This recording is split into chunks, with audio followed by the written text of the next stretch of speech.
रनजन दैमारिखौनो एनडिपि होनना सानदों खिन्थु रनजन दैमारिनि एनडिपि नङा बे थाउजेन्डस एनडिपिनि भितराव सासेल'सो बेनिखायनो बिथांखौ बेस खालामनानै जाहाथे थांना थानो हाया रनजन दैमारि बिथांखौ बेस खालामनानै हारिया थांनानै थानो हाया मानोना रोजा एनडिएफबिनि गेजेराव बिथाङा सासेल'सो बे बाथ्राखौ बुंदों गबिन्द चन्द्र बसुमतारिया जेराव बांसिन मानसियानो गोरोबथाखौ मोजां मोनदों गोरोबथानि दफाफोरखौ मावफुंजानायखौ लुबैदों रनजन दैमारि ग्रुपआव थानाय सोद्रोमाफोराल'सो बारग' एनडिएफबि बेयाव गुबुन रावबो गैया बिथांमोना गोरोबथानि दफाफोरखौ मावफुंनायाव हेंथा होनो नाजादों गोरोबथानि गासैबो बाथ्राफोरखौ बुजियाखै बिथांमोना हारला खालामनानै जेबो लाब जानाय नङा बिथाङा गयोबा आयेननि गेजेरजोंसो गगोन होननानै बिटिआरनि लेङाइ गाहाय मावफुं सोद्रोमा मुसुर गबिन्द चन्द्र बसुमतारिया नैथि बिटिआर गोजोन गोरोबथा सान फालिनायनि गेजेरजों बुङो 3005 क्रर करि होनो 5 लाख करि होनांगौबा गोबां थाखा नांगौ जायो बेनिखायनो जों फान्डखिनिखौ एसे कालेक्सन खालामबाय थादों बे फान्डा जेथिया फुरा जागोन जोबफैजोबगोन बेराफारसेथिं बिटिआर गोरोबथाखौ लानानै रंजानाय हाबाफारि लादों रंजानाय फोरमायदों बेराफारसेथिं उदालगुरि जिल्ला बारग' एनडिएफबि बिथांमोना दिनै गोजोननाय गैया होननानै बिथांमोना बे बारग' एनडिएफबि होनना बुङोब्ला बे रनजन ग्रुपनिल'सो रावनिबो गैया बिथांमोना हाल्ला खालामना जानो खारन बिथांमोना एग्रिमेन्टनि गासैबो बाथ्राफोरखौ बुजियाखै रनजन दैमारिखौनो एनडिएफबि होनना सानदों खिन्थु रनजन दैमारिनि एनडिएफबि नङा बे थाउजेन्डस एनडिएफबिनि भितराव सासेल'सो बेनिखायनो बिथांखौ बेस खालामनानै जाहाथे थांना थानो हाया जेरावहाय मेजरिटि मानसियानो एग्रिमेन्टखौ मोजां मोनदों मोजां होननानै बुंदों एग्रिमेन्ट इमप्लिमेन्ट जाजानायखौ लुबैदों बिथांमोना दिनै हेंथा होबाय थानो नागिरदों दिनै बिथांमोना मा मावनो नागिरदों बेखौ जों बुजिया दिनैबो बिथांमोना होसिख्रावनाय हाबाफारि लादों उदालगुरि मनपुराव होसिख्रावनाय जेबो फिथाइ थाया रनजन दैमारिखौ दिहुननांगौबा आयेना जिहेतु बिथांखौ होबथानो आयेननि गेजेरजोंसो नाजागोन बेबायदि लामा होसिख्रावनानै खुनु दिन जाया बेखौ आं सिगाङावबो बुंदों दाबो बुंगोन बिथांमोना गाज्रि मोनबाबो मोजां मोनबाबो आं बुंगोन जे जिहेतु आयेना बिथांखौ जोबथेनानै दोनदों बिथांखौ जोबथेनायनिफ्राय दिहुनोबा आयेननि हेफाजाबजों दिहुननांगोन बेबायदि लामा हाल्ला खालामनानै होसिख्रावनानै धरना प्रसेसन खालामनायखौ दिनै साक्सेस जाया अजद दैखांदों बिथांमोना गबिन्द बसुमतारी प्रमद बर' बिथांमोना एसि सिङाव थानानैल' माने खौरां बिजोंनि गेजेरजों बाथ्रा बुङो बिथांमोना खिन्थु प्रेक्टिकेलि खामानि मावाखै होननानै बिथांमोना आयेननि हेफाजाब मावनांगोना परियालासो मावो सरकारा मावा नोंथाङा सासे बिटिआर गोरोबथानि सागानगिरि बे बिथिङाव दिनै नोंथाङा माबायदि मा फोरमायनो दिनै 27 जानुवारि आरो बे बिटिआर सुक्तिनि सान आरो दिनै नैथि बोसोरनि सान बे सानखौ जों केन्द्र हिसाबै फालिनाय जायाखै खिन्थु प्रत्येक समस्तिनि निजा निजाखै फालिनांगौ होननानै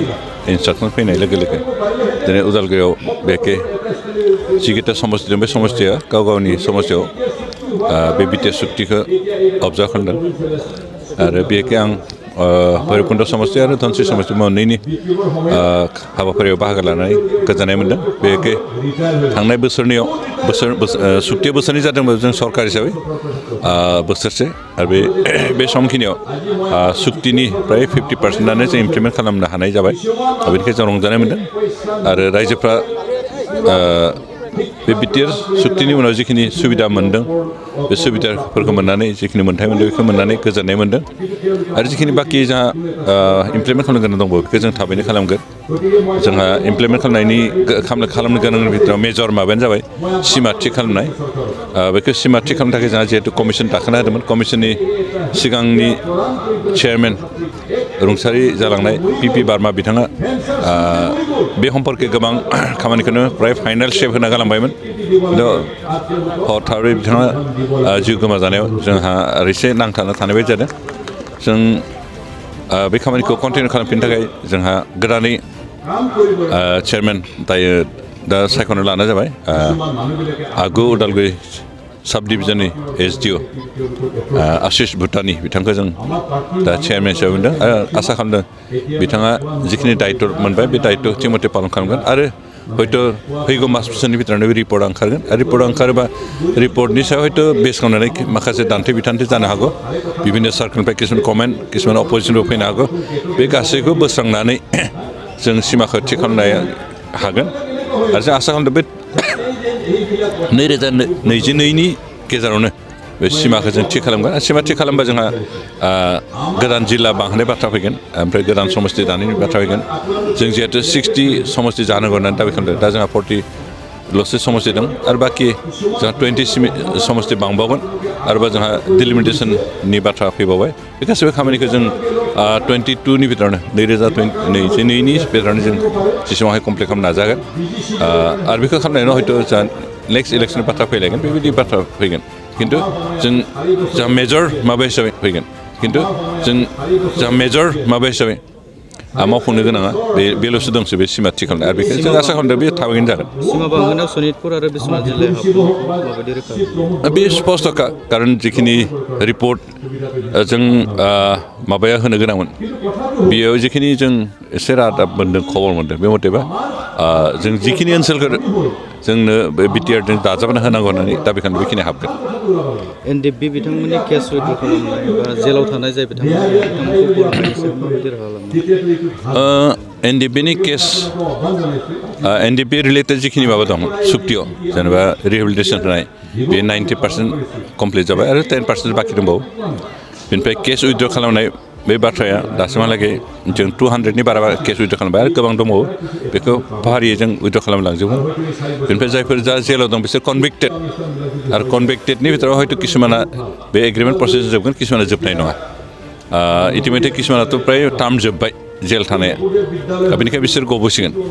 खिन्थु किसुमान हयथ' गनाय नङा आरो जिहेतु कनभिक्टेड माबानि खेथ्रआव नैबे एग्रिमेन्टआव जेबो माबा बेबायदि स्पष्ट जेबो गैया दा जिहेतु कनभिक्टेड जानायखौ आयेना बिथांमोनखौ कनभिक्ट खालामदों बेनिखायनो बिथांमोनखौ दिहुननांगौबा आयेननि प्रसेसजों दिहुननो बेबस्था खालामनांगोन जायफ्रा कनभिक्टेड जायाखै खिन्थु जेलाव दं बिसोर ओंखारगोन बिसोर खुनु खोथा गैया आरो जोंनि मिथिनायाव कनभिक्ट जायि बेबायदि जेलाव गैलिया जिखिनि दं गासिबो कनभिक्टेड गोजा खिन्थु जों जायफोर केस लाइट बिथांमोना अन्तत 7 इयार्सहालागै जायफोर कनभिक्सन बे केसा जोबखागोन सोरबा 7 इयार्सनि थाखाय जेल अर्डार मोनबायबा बिसोरबो गगोन आरो खिन्थु जायफ्रा लाइफ इमप्रिजनमेन्ट होदों बिसोरनि केसा एसे आलादा जागोन बिथांमोनखौ जों कर्टनि गेजेरजों आयेननि गेजेरजों दिहुननाय बेबस्थाखौ खालामनांगोन बेनिखायनो बाखि खिन्थु जोंहा जिफोर केस दं कनभिक्सन जायाखै माबायाखै बे गासिबो जोबलांगोन बेखौ जों खामानि मावदों बेनिफ्राय मुंख्लं जिखिनि जादों मुंख्लंफोरनि जिथु क्षतिफोर होननाय बाथ्रा बियो जों दासिमहालागै 40 जननिल' होनाय जादों थांनाय बोसोरनि फेब्रुवारि मासाव आरो बाखिखिनिखौ होनाय जाथ'वाखै आरो बेखौ होनो थाखाय जों लाहार फाहार खालामदों इतिमধ্যে जोंहा लिस्टआ प्राय 3000सोनि लिस्ट दं दा 3000नो 5 crore करि होनो 5 लाख करि होनांगौबा गोबां थाखा नांगौ जायो बेनिखायनो जों फान्डखिनिखौ एसे कालेक्सन खालामबाय थादों बे फान्डा जेथिया फुरा जागोन जोबफैजोबगोन बेराफारसेथिं बिटिआर गोरोबथाखौ लानानै रंजानाय हाबाफारि लादों रंजानाय फोरमायदों बेराफारसेथिं उदालगुरि जिल्ला बारग' एनडिएफबि बिथांमोना दिनै गोजोननाय गैया होननानै बिथांमोना बे बारग' एनडिएफबि होनना बुङोब्ला बे रनजन ग्रुपनिल'सो रावनिबो गैया बिथांमोना हाल्ला खालामा जानो खारन बिथांमोना एग्रिमेन्टनि गासै 3000नो 5 crore करि होनो 5 लाख करि होनांगौबा गोबां थाखा नांगौ जायो बेनिखायनो जों फान्डखिनिखौ एसे कालेक्सन खालामबाय थादों बे फान्डा जेथिया फुरा जागोन जोबफैजोबगोन बेराफारसेथिं बिटिआर गोरोबथाखौ लानानै रंजानाय हाबाफारि लादों रंजानाय फोरमायदों बेराफारसेथिं उदालगुरि जिल्ला बारग' एनडिएफबि बिथांमोना दिनै गोजोननाय गैया होननानै बिथांमोना बे बारग' एनडिएफबि होनना बुङोब्ला बे रनजन ग्रुपनिल'सो रावनिबो गैया बिथांमोना हाल्ला खालामा जानो खारन बिथांमोना एग्रिमेन्टनि गासैबो बाथ्राफोरखौ बुजियाखै रनजन दैमारिखौनो एनडिएफबि होनना सानदों खिन्थु रनजन दैमारिनि एनडिएफबि नङा बे थाउजेन्डस एनडिएफबिनि भितराव सासेल'सो बेनिखायनो बिथांखौ बेस खालामनानै जातिया थांना थानो हाया जेरावहाय मेजरिटि मानसियानो एग्रिमेन्टखौ मोजां मोनदों मोजां होननानै बुंदों एग्रिमेन्ट इमप्लिमेन्ट जाजानायखौ लिरदों बिथांमोना दिनै हेंथा होबाय थानो नागिरदों दिनै बिथांमोना मा मावनो नागिरदों बेखौ जों बुजिया दिनैबो बिथांमोना होसिख्रावनाय हाबाफारि लादों उदालगुरि होसिख्रावनाय जेबो फिथाइ थाया रनजन दैमारिखौ दिहुननांगौबा आयेना जिहेतु बिथांखौ होबथानांगौ आयेननि गेजेरजोंसो नाजागोन बेबायदि लामा होसिख्रावनानै खुनु दिन आं बेखौ आं सिगाङावबो बुंदों दाबो बुंगोन बिथांमोना गाज्रि मोनबाबो मोजां मोनबाबो आं बुंगोन जे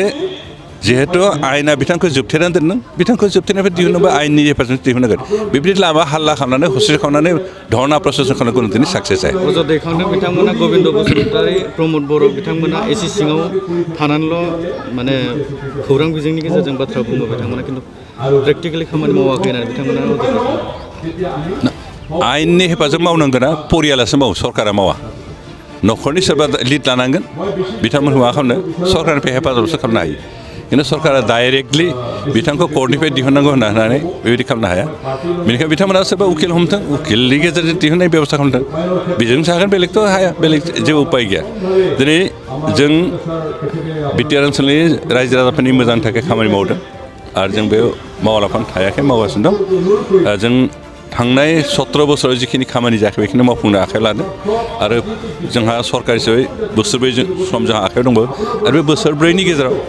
जों बिटिआर सुक्तिनि गासैबो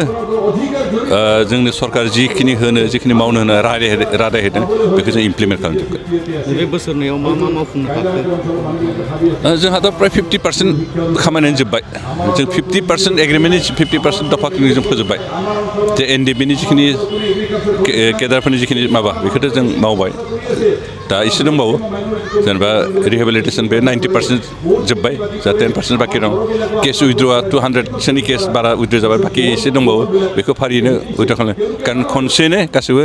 उइथड्र खालामजोबनो हाया बे फारि फारि केसनि रेकर्ड फैनांगोन नायनांगोन बेनिफ्राय मुंख्लंफोरनि खतिपुरनि बाथ्रा बे इतिमধ্যে जों प्रसेस खालामबाय फान्ड कालेक्सन खालामगासिनो फान्ड जोबबानो जों होगोन बेनिफ्राय साख्रि बाख्रिनि खोथा बे इतिमধ্যে प्रि रिलि माबा जागासिनो दं रिक्रुटमेन्ट रेलिया जागासिनो दं बेखौ सेन्ट्रेल गभर्नमेन्टआ बे कर'ना भाइरास जानायनि थाखाय एपइन्टमेन्टखौ एसे दोनथ'दों आरो बे प्रसेसा स्टार्ट जाबानो बे एपइन्टमेन्टआ जागोन बेनिफ्राय बाखि जोंहा बर' राव एस'सिएटेड लेंगुवेज होननानै होनायनि रादाय दं बे जाबाय बर' मिडियाम एजुकेसन सोलोंथाइनि थाखाय सेपारेट डाइरेक्टर नांगौ होनना बुंदों जाबाय बेनिफ्राय DCSPखौ डेभेलपमेन्ट एक्टिभिटिसआव इमप्लिमेन्ट खालामनो हागोन होननानै रादायाव दं खालामनांगौ होननानै बे जाबाय बेनिफ्राय जोंहा बिटिएडि ओनसोलनिफ्राय सोरबा डिसि बा एसपिखौ ट्रान्सफार खालामना लांनो गोनां जायोबा आगोलावबो आसाम सरकार गावनि गोसो मथे लांब्रबलाबायोमोन गावनि गोसो मथे हरब्रबलाबायोमोन खिन्थु दा बिटिआर सरकारनि चिफजों सावरायबा बिथांमोना होनो हाया बेबायदि मोनसे रादाय दं बे जाबाय आरो बिटिआर ओनसोलखौ डेभेलपमेन्ट खामानिफोरखौ नोजोर होनो थाखाय मोनसे सेपारेट डाइरेक्टर डिपार्टमेन्ट खुलिनाय बाथ्रा दंमोन बे जाबाय जोंहा दा बिटिआर डेभेलपमेन्ट होननाय मोनसे डिपार्टमेन्ट खुलिबाय आरो बेफोरजों बे खामानिखौ मावदों बाखि मेजरनि बिथोर मथे जोंहा बे सिमानिल'सो एसे बाखि दं आरो बेखौ जों मावफुंनो हागोन बाखि इन्स्टिटिउसन गायसननाया लेन्ड एलटमेन्टनि प्रक्रिया सोलिगासिनो दं लेन्ड एलटमेन्ट जायोबानो नों सोलिगासिनो दं लेन्ड एलटमेन्ट जायोबानो नों इउनिभार्सिटि गायसननाय मेडिकेल कलेज गायसननाय NIT गायसननाय बे गासैबो जाजोबगोन दा लेन्ड एलटमेन्टनि बाथ्राया अफिसियेलि सोलिगासिनो दं आसा खालामदों हयथ' मास मोनसे मोननै भितराव बे एलटमेन्टआ जागोन आरो एलटमेन्ट जाखानाय लोगो लोगो बे कनस्ट्राक्सनफ्रा सेन्ट्रेल इउनिभार्सिटि बा organic university NIT regional institute of medical science इत्यादि बेफोर गायसननाय जागोन जोंहा दा बे हा एलटमेन्टनि खामानियाव एसे सोलिगासिनो दं आरो बे अफिसियेलि जोबबानो जागोन थेंक इउ